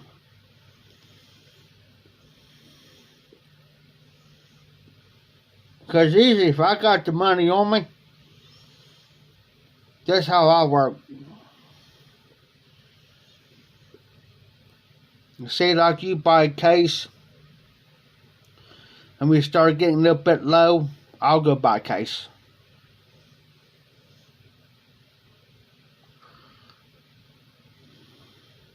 Or if you go and say, you go buy a case of beer, and then I'll turn around and see how much you got, and I'll think, well, that ain't gonna last us. Then I'll buy a case. That's how I do it. I'm gonna make sure. Yeah.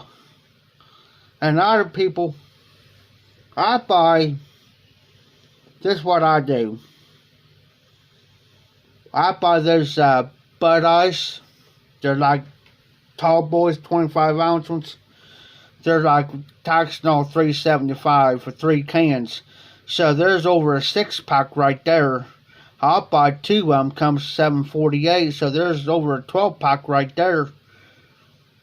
And they're 3-packs, so there's over a 12-pack right there for $7.48. So I'll get those and drink them. Matter of fact, I'll show you one of them. I got an empty can, I think.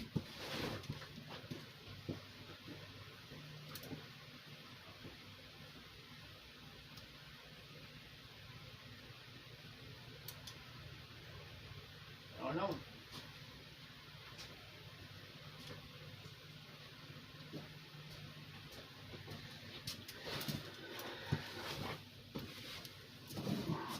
No, I don't. I threw them all away.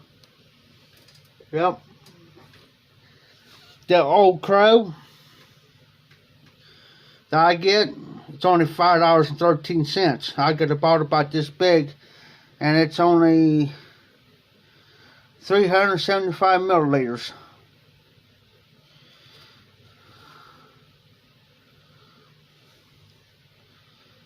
And it's aged for a full 3 years in new charred white oak barrels.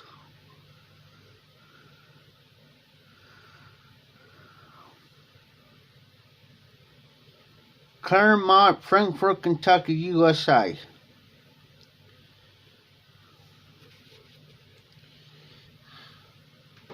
And it's 80 proof.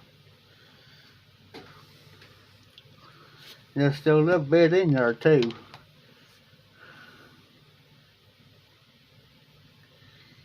Waste not, want not. That's what my dad used to say. They sprayed rooms today, right? Because they spray everybody's about every 2 weeks. I had this about a half bottle of about to here. It was sitting on my desk and I forgot to put it up. Well, she didn't care. I mean, it's in my room. I mean, as long as I didn't take it out of my room and out there and acting, bragging about it.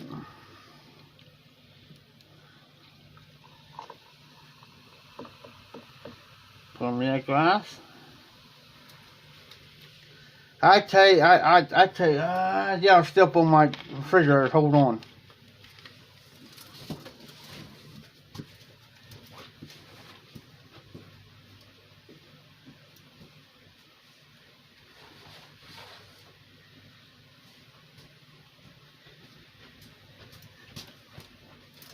Here's one of my favorite sours. And pretty much the rest guys know Fireball. $7.99 for a bottle of that. And cinnamon. And everybody pretty much knows that's my favorite drink.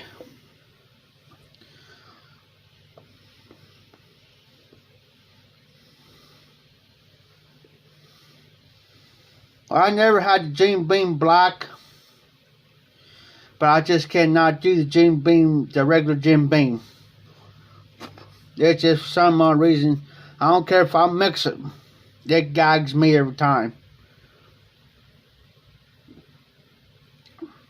It gags me.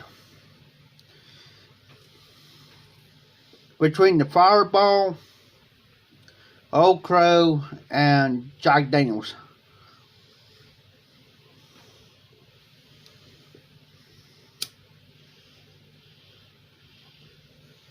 You can lay there. I've seen that man lay on he was so drunk. So drunk that he fell on the floor one night. He stayed there all that afternoon. No, all that afternoon, all that night, and biggest part of the next day. Let him lay. Because we got specific instructions. If he falls on that floor, call the squad, do what you got to do. Don't pick him up.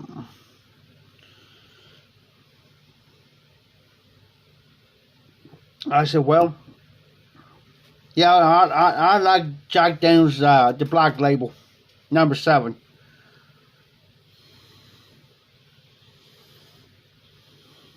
One of these days,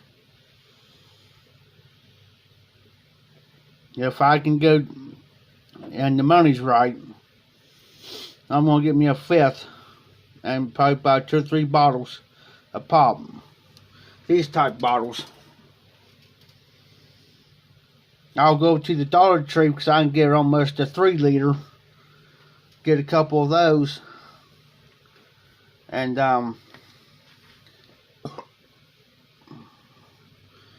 because everybody knows me out here. They know if I'm in my room, I got beer or whiskey or whatever, they know I stay in my room. I don't bother nobody, hurt nobody. Fill this up.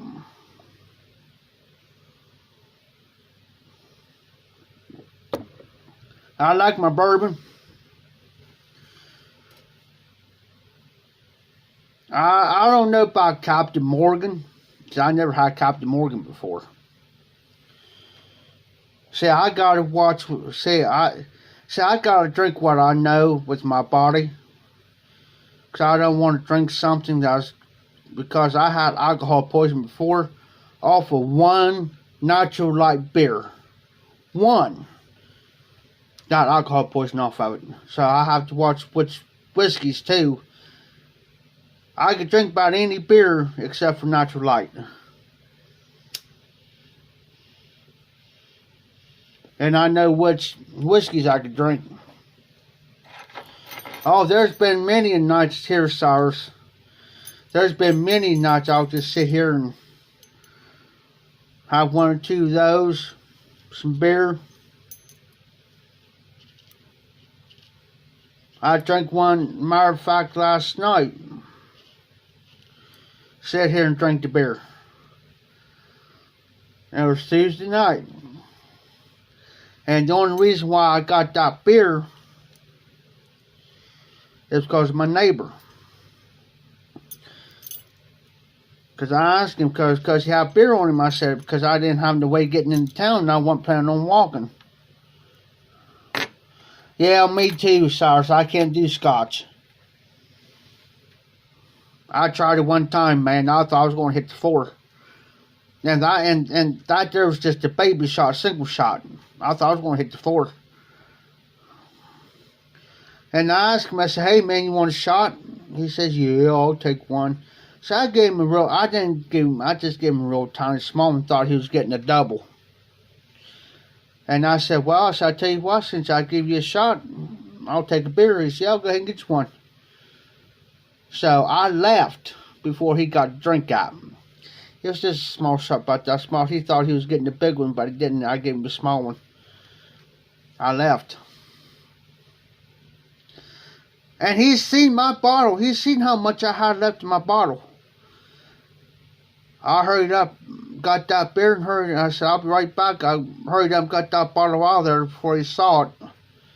And then turned around. We got that beer real quick. And by the time I was walking out, he was about to reach for a glass that much before he drank it. I don't do that to skim people. You know what I'm saying? I just did it for him because I know he'll be, if he knew how much I had left in that bottle, knowing I didn't have the rest of the way to, you know, go and get more, then I would have been out. But I'm going to go get a, next time around, I'm going to get me a fifth and about 3 bottles pop next time around.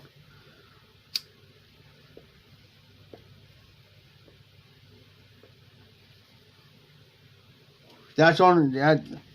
But I say, like, I'd get a 5th year round. I said, here's ours. For your shot. Well, how much? I don't care. There. If you want to pour you a double, pour you a double. If you want to pour a triple, pour you a triple. But I see, my neighbor's problem is, he drinks like water. He'll pour about that much whiskey in his glass. He'll pour about that much whiskey in his glass, Cyrus. No joke, I've seen him do it and pour the rest of the pop. And he'll sit there and just almost just down nothing. Like there ain't nothing there. One day he went to bed and passed out. And he had his glasses, so I reached up and grabbed me a glass. And I poured about that much out of his glass in the other glass. I took a drink of that and I went, oh my God, no wonder he's getting drunk so quick. Then I watched him. He poured more than the triple. Dude, he'll go almost up to the 3rd one. About in between the 2nd and 3rd thing here, sticker. And then the rest pop. No joke. I said, no wonder he's getting drunk so quick. I've seen him get drunk within 20 minutes. 20 minutes. He's drunk. And then and see he had a stroke. And then he wants to fight everybody.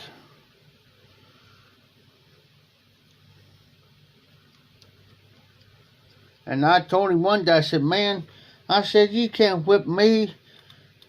You can't even whip a horse fly off a horse's rear end. And that's what I told him too. He said, I'll take you outside. Oh, come on. I said, you can't even make it out of that chair, let alone gonna go out there and try to whip me. And I still laugh at him. And a lot of people don't want to go around you because of that. Because of it.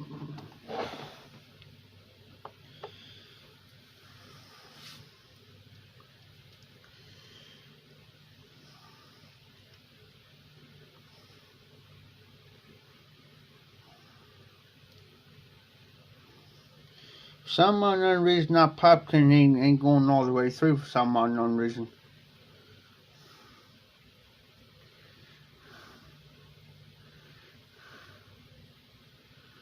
Dag, man. Good Lord.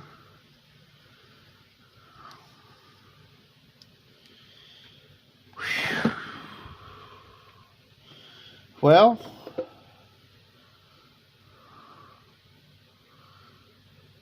matter of fact, this is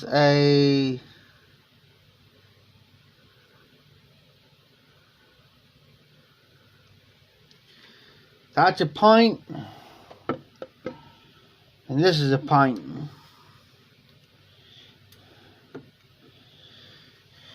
Some people can do it, sir. Some people can sit there and just drink it straight down like it ain't nothing, and you sit there and you say, oh my God.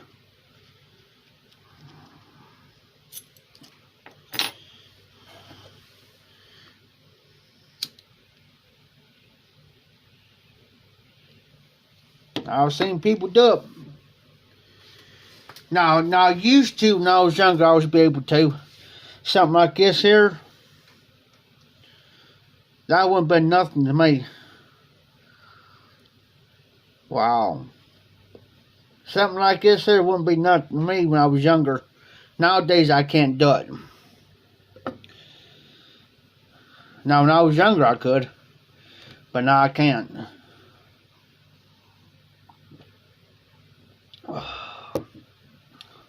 Now, if I mix that, now if I took this here and mixed with pop, like in my glass here, or those plastic McDonald's cups, I'll pour almost half that bottle in that McDonald's cup, put the rest of it with pop and stuff in there, mix it real good, and then I can do it. I can down it quick. But then I wind up being sick.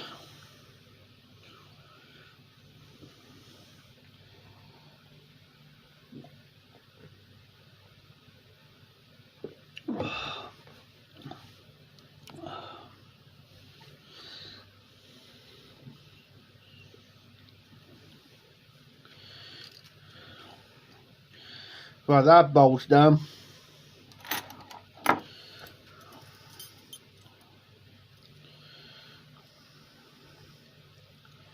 Clean this out real good.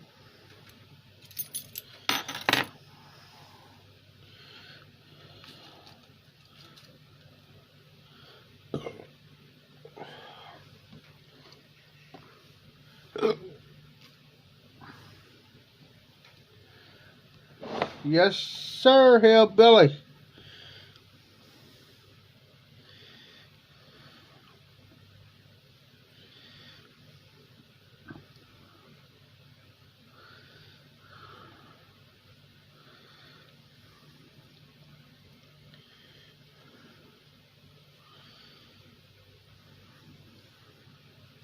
You know, guys, not to change the subject, but I'm going to say something real quick. Using this pipe cleaner. A lot of them say, well, you can keep your pipe cleaner in your pipe overnight. Don't do that. Yep. Never leave a pipe cleaner inside your pipe overnight, guys. Why? Because it may dry out the bottom of your bowl here, but it's not breathing up through here. So since I smoked this, I can still wet down at the bottom. So what I'm going to do is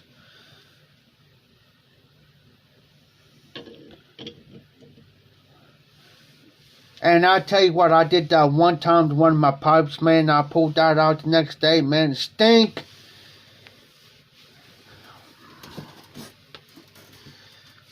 I keep mouthwash around.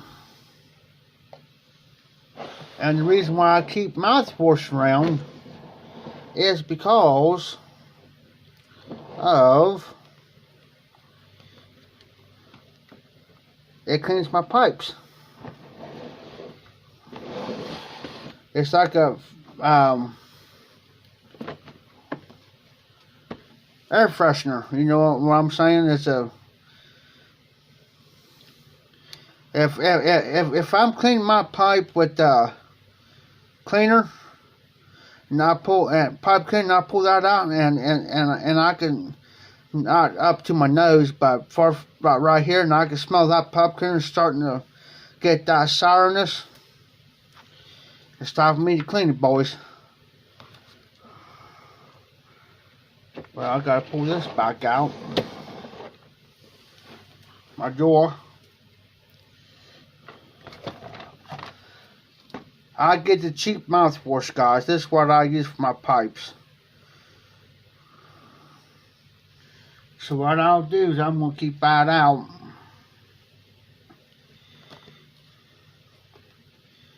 And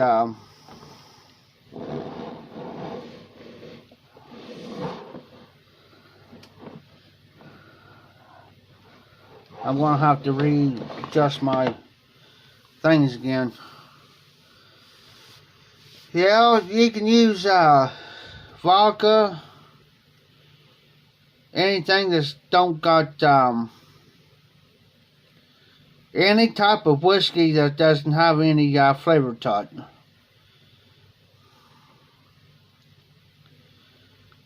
Now, once this pipe here starts going sour on me, then I'll use my mouthwash.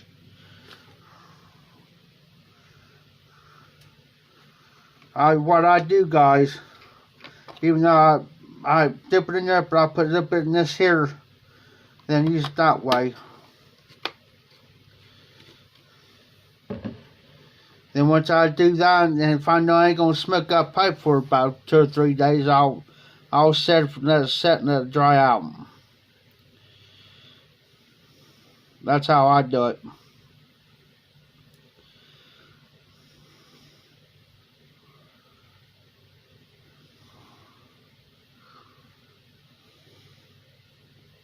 Yeah, so by the weekend I'll probably have. I didn't do the auction house tonight because it was too cold to be out, and snowed here. It was too cold to be out, and he knows I will not walk down in what's cold.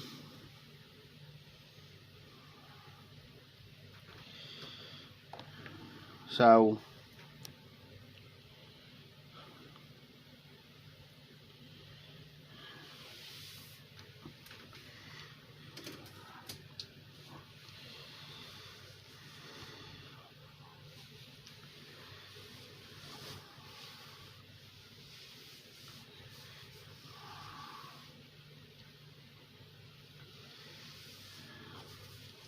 I might move you guys over to my chair here in a minute,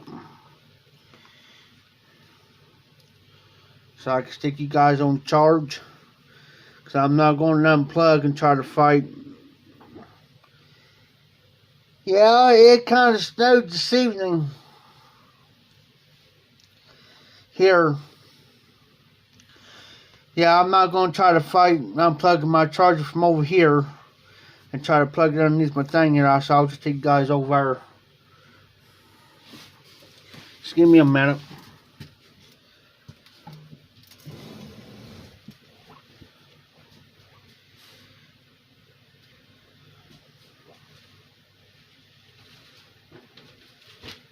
Put these blends up real quick so I don't lose them.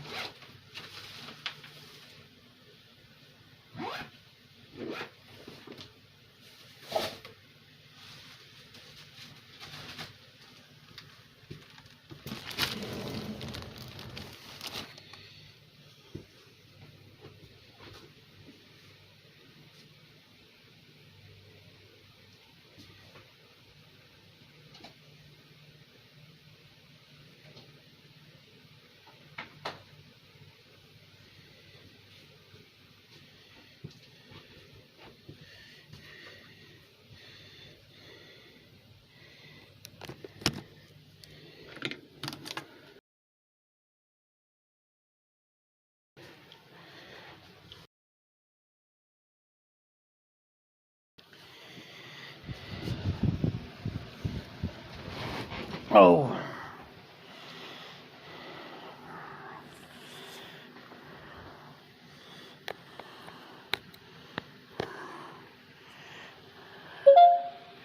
Here we go.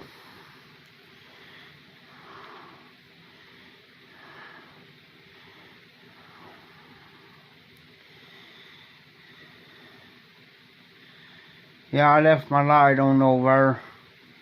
As you can tell, there's my desk, there's my light.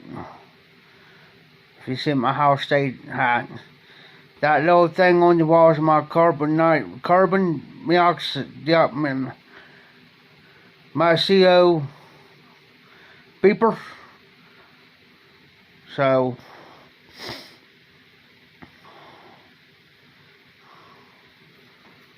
of course, sitting here watching grumpier old men.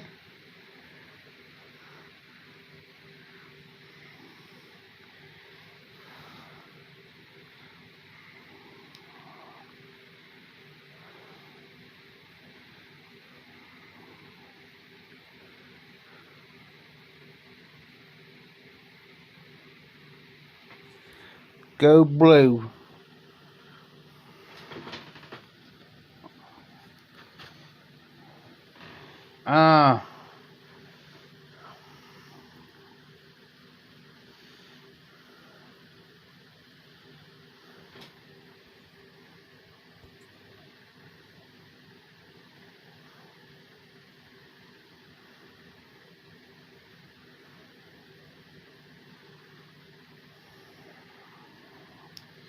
It is currently 30 degrees here in Washington Courthouse. Oh, sirs, gonna have to convert you over to Ohio State.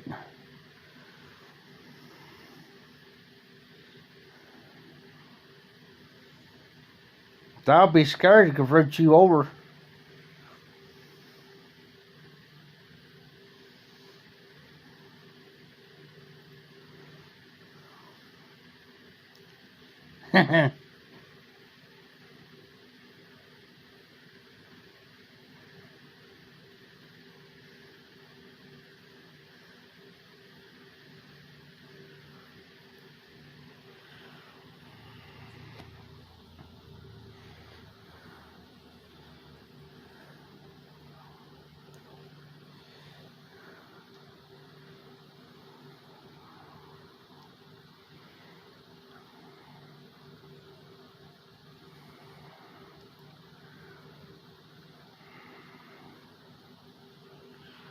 Well, guys, I hate to do much. I hate to do this tonight, but I'm gonna cut this short. And I'm glad for y'all turning out and stuck with me. I will hopefully maybe do another live stream, hopefully tomorrow night. If not, I might be able to try to do one tomorrow evening. If not, tomorrow night I'll try to get on. So we'll see what happens. Good night, Hillbilly Donnie. Hey, Donnie, you have a good night, brother. I appreciate you stopping in.